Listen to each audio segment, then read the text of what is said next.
when a group of fake HOA cops showed up at my door saying I was violating community rules. I knew something was wrong with fake badges and a lot of arrogance. They tried to arrest me in my own backyard. The problem? I'm the real Tone Marshall, and now these idiots are about to find out the hard way that they messed with the wrong person. I always knew that the HOA in my neighborhood was a bunch of lunatics with too much free time and not enough useful things to do. A bunch of sheriff-like residents who think they're the judge, jury, and executioner of anyone who doesn't follow the absurd rules they make up. They'd picked on me before about the size of my fence, the color of my door, and even the way I parked my car, but absolutely nothing could have prepared me for what happened that morning. I was having my coffee quite calmly when I saw a group of people standing outside in the reflection of the window. There were 4 figures standing on my sidewalk, all wearing matching polo shirts, sunglasses, and an air of authority that looked like it had been bought at a shame sale. One of them was holding a notebook. Another had a toy radio strapped around her waist, and the icing on the cake was the woman in the middle with short dyed hair, her arms crossed, and an expression like she just sniffed a liter of vinegar. Karen, she stood out as the leader of the group, as if she were the general of an army of idiots. I took a deep breath, took the last sip of my coffee, and went to answer the door. Before I had fully opened it, she started talking as if she were giving a press conference. "You are in serious violation of HOA rules, and we are here to take action." I stared at the woman, expecting a hidden camera. Was this a prank? What did she want now? Before I could say anything, she pulled out a piece of plastic and shoved it in my face. "You are under investigation for numerous infractions, including the unauthorized painting of your garage, the presence of an unregistered vehicle on your property."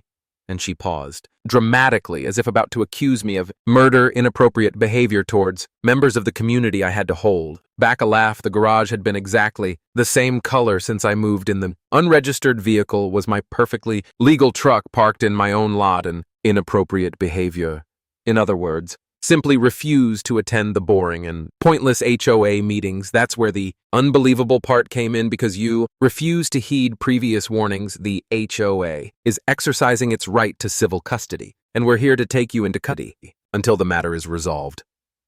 Detention. I blinked a few times, trying to absorb what she was saying. "You want to arrest me?" Karen puffed out her chest as if she were about to receive a medal or bravery. "The HOA has full authority over this neighborhood." The other 3 idiots nodded in sync, as if they were a choir of well-trained parrots, and that's when I realized the level of insanity. They really thought they had the power to arrest someone. Little did they know I'm the town marshal, not a mall security guard, not a neighborhood volunteer. I'm a real deputy with a badge, a gun, and a good dose of patience for this kind of nonsense. I kept my cool and decided to play the game for a moment.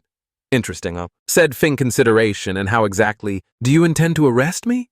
Karen pointed to one of the thugs, a man with a beer belly and a t-shirt that looked 2 sizes smaller than it should have been. He pulled a pair of plastic handcuffs from his pocket. "Plastic, we have our methods," he said, trying to sound tough. It was official.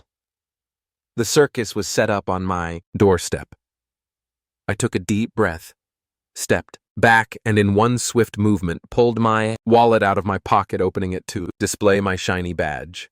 Karen's smile disappeared faster than a Black Friday discount. "Good to know you think you can make arrests," I said in the most serious voice I could manage, because at the moment you're committing a series of crimes, including impersonation of a law enforcement officer and attempted kidnapping. The silence was instantaneous. Karen's eyes widened. Her henchmen looked at each other, and for the first time, they realized they had been playing with the wrong person. What are you implying?" The woman stared, her confidence crumbling like a house of cards in a gale.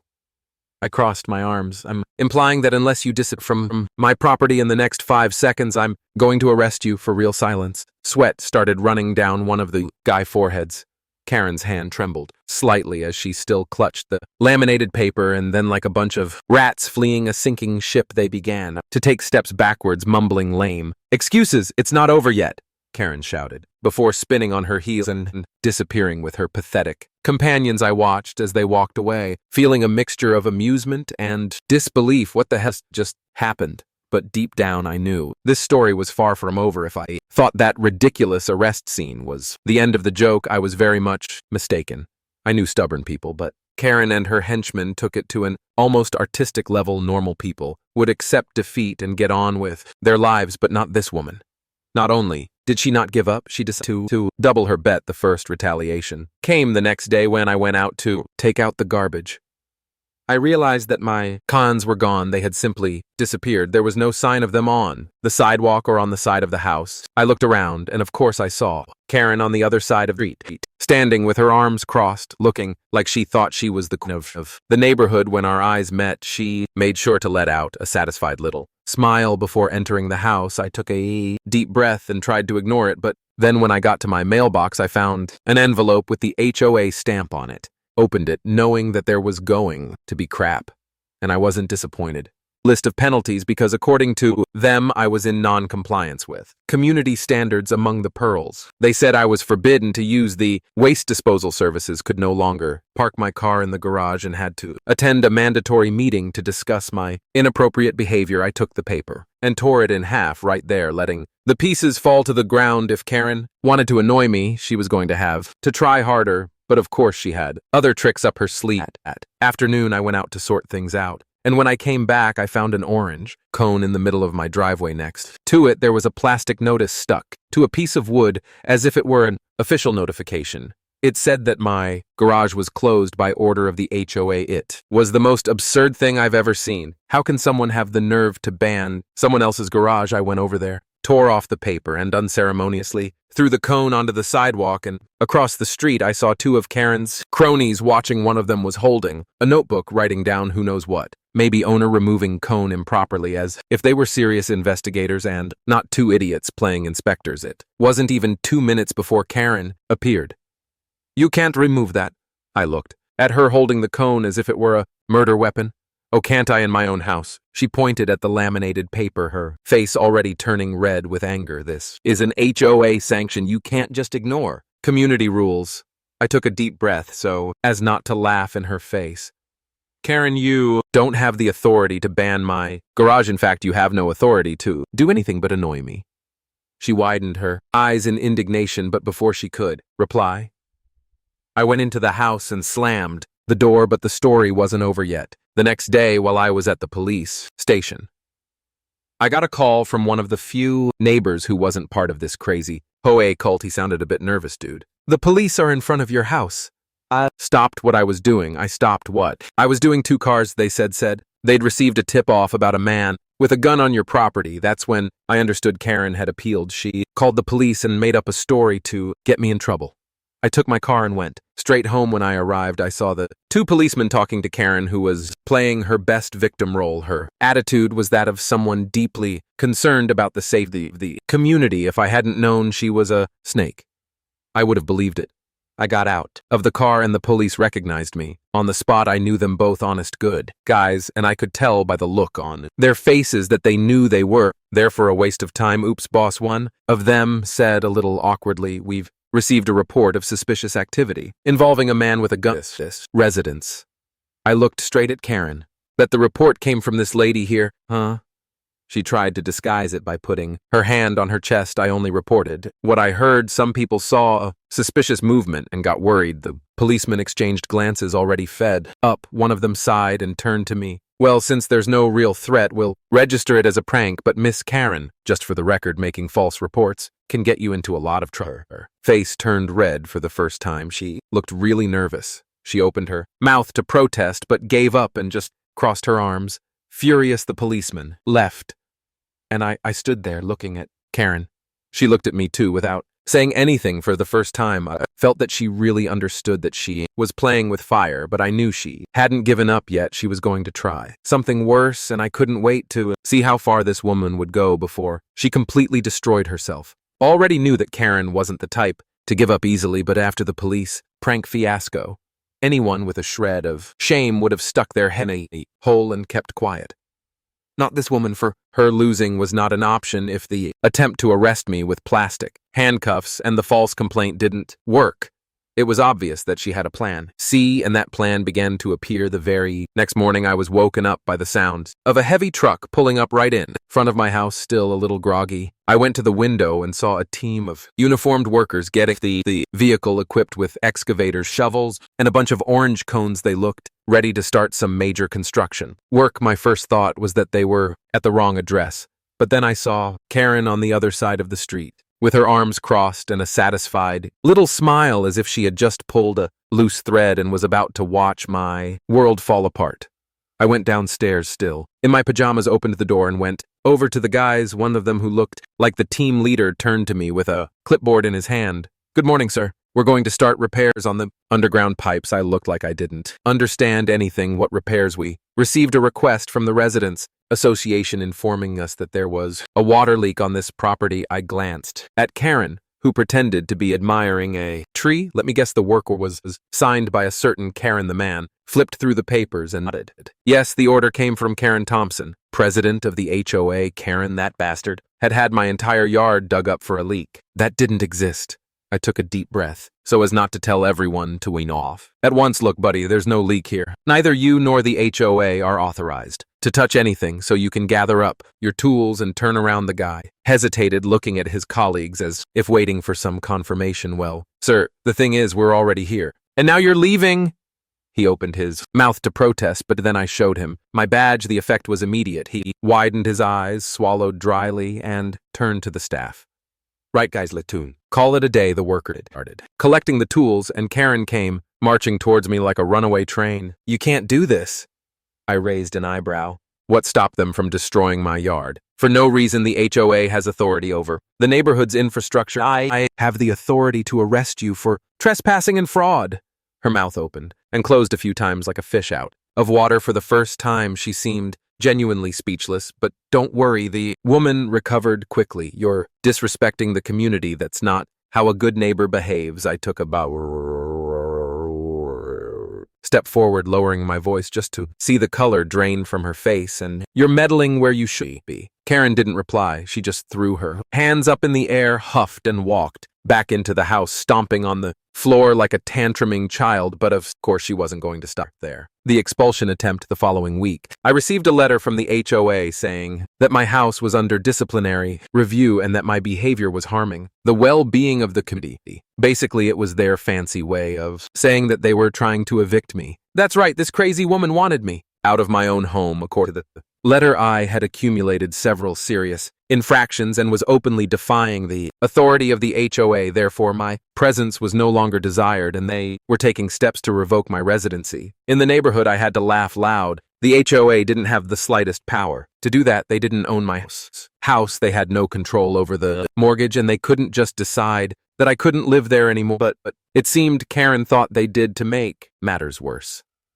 Some of the neighbors began to look down on me, influenced by the smear campaign this woman had mounted against me. From one hour to the next, I had become the neighborhood's public enemy number one, the problematic guy, the rebel who was defying the sacred order of the HOA. It got to such a ridiculous point that one day when I went to the supermarket, a neighbor who barely spoke to me approached me and said, in the tone of someone who is passing on firsthand gossip, "You know, some people are thinking that you really don't fit in here very well. Maybe you should consider moving." Gave a fake smile. "Some people should worry more about their own lives." She blushed and slipped out the meeting of shame. This disciplinary meeting was scheduled for a Friday evening. I went just for the pleasure of seeing Karen fail live.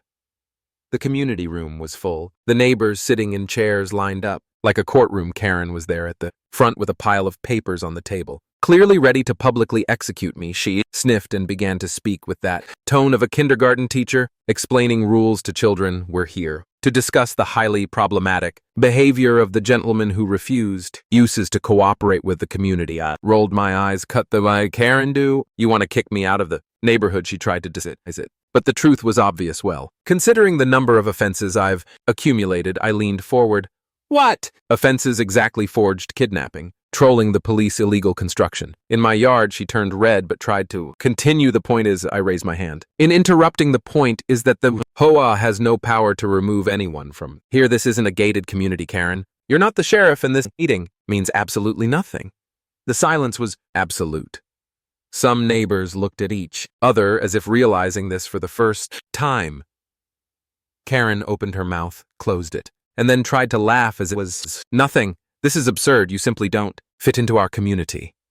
I crossed my arms. Yeah, I think I'm going to continue not fitting in because I'm not going anywhere. She stared at me, her face on fire with anger, but she knew she had lost, except Karen wasn't the kind of person who accepted losing, and I knew she still had one last dirty trick up her sleeve. I'd seen Karen try to arrest me, dig up my yard, accuse me of false crimes, and even try to kick me out of her own neighborhood. Every time I thought she'd reach the edge of madness, she'd find a way to outdo herself, and after the public humiliation she took at the HOA meeting, I knew this woman was going to come with everything, and she did. This time it wasn't a ridiculous letter, a cone in my driveway, or a false report. This time Karen decided to play dirty for real. The week after the meeting, I woke to the unpleasant sound of sirens outside my house. I glanced out of the window and to my surprise saw 2 county enforcement cars parked outside, and of course on the other side of the street there was, pretending she was just observing the scene but with the same satisfied look. As always, Karen had called the police on me. I went downstairs and opened the door before the inspectors even knocked. One of them, a middle-aged man with a notebook in his hand, looked at me with an air of forced professionalism and got straight to the point. Sir, we've received a complaint about multiple structural irregularities in this property. We're going to need to carry out a full inspection. I looked confused. Irregularities? Yes. According to the report, this residence has unauthorized construction, irregular plumbing, and a possible pest infestation. Now I wanted to laugh. Karen was no longer playing games just to annoy me. She was trying to get the authorities to literally condemn my house. I leaned against or frame looking at the inspector. And who made this complaint? The guy hesitated for a moment before answering. Well, the HOA officially filed the complaint. Of course it was the HOA, and of course Karen was behind it. Okay, so let's go, said, opening the door and gesturing for them to enter, do the inspection. The inspector looked at me in surprise. He probably expected me to protest, but I was calm because unlike Carr, I wasn't doing anything illegal. My house was completely up to code. They spent almost 2 hours inspecting everything, measuring walls, checking pipes, looking inside cupboards, and taking photos, all the while Karen and some of her doormats stood outside waiting for confirmation that I was screwed. When the inspectors had finished, one of them, a younger guy, came over to talk to me. So, sir, we did the full check and found none of the irregular ties mentioned in the complaint. Your property complied with all county regulations. I tried to hold back my laughter, but it was impossible. So you mean the complaint was completely false? The inspector scratched his head, clearly uncomfortable with the situation. Well, technically, yes. I smiled and crossed my arms. Good, because I'm going to file a formal complaint against the HOA for harassment and misuse of public resources now. Karen got nervous. She came marching towards me before the inspectors had even learned. You're overreacting. It was just safety protocol. I rolled my eyes. A safety protocol, eh? Strange, because the inspectors said my house was perfect, so either you lied or you're terrible at inspecting anything. She gritted her teeth and looked at the inspectors as if she expected them to defend her, but they both just shrugged, clearly having no patience for this nonsense. She tried to argue some more, but I was already calling the inspection department to formalize my complaint against her when she realized that this could turn into a real problem. Karen finally backed down. This isn't over yet, she grumbled before stomping off, but lucky for her, it was over the next few days. Karen's situation only got worse. The complaint I'd made against the HOA was taken seriously, mainly because this wasn't the first time they'd received complaints about their bullying tactics. They began to investigate, and with that other stories began to emerge. They discovered that Karen was finding residents without justification, just to raise money for the association's important events, which were basically parties for her and her friends. She had also hired suspicious contractors to do maintenance in common areas and embezzled some of the money. The icing on the cake, she wasn't even supposed to be president of the HOA. The rules said that anyone in office had to be re-elected annually, but she simply never organized the vote. She stayed in power because no one had the patience to question her. Until now, a special meeting was called to decide the future of the HOA, and Karen was there trying to defend herself, but the situation was already out of control. Most of the residents were furious at having been deceived. The people who had once followed her were now clearly walking away, realizing that they had been used. The final blow came when a county auditor was called in to review the HOA's finances. The guy revealed that more than 30,000 was missing. That was enough to bring Karen down for good. The HOA board voted unanimously to remove her from office. Immediately, she still tried to argue, threatened to sue everyone, but no one would listen, and then finally the police were called. She tried to sneak out, but 2 officers stopped her at the door as the real handcuffs were placed on her wrists. I heard one of the residents let out, "Oude, well done, Karen." Self-proclaimed dictator of the neighborhood was escorted away like a criminal after Karen disappeared off the map. The HOA underwent a major overhaul. Rules were loosened, unfair fines were canceled, and the new board ensured that no one would ever again have absolute power over the residents. The funniest thing, a few weeks later, I found out that Karen had tried to appeal in court, but to no avail. She had to sell the house and move out of town. They say she went to a place where nobody knew her, probably planning to restart her little empire of control in another neighborhood. But here, peace has finally returned, and to be honest, it's never been so nice to see a vacancy for sale on that street. Did you like this video? Then don't forget to subscribe to the channel.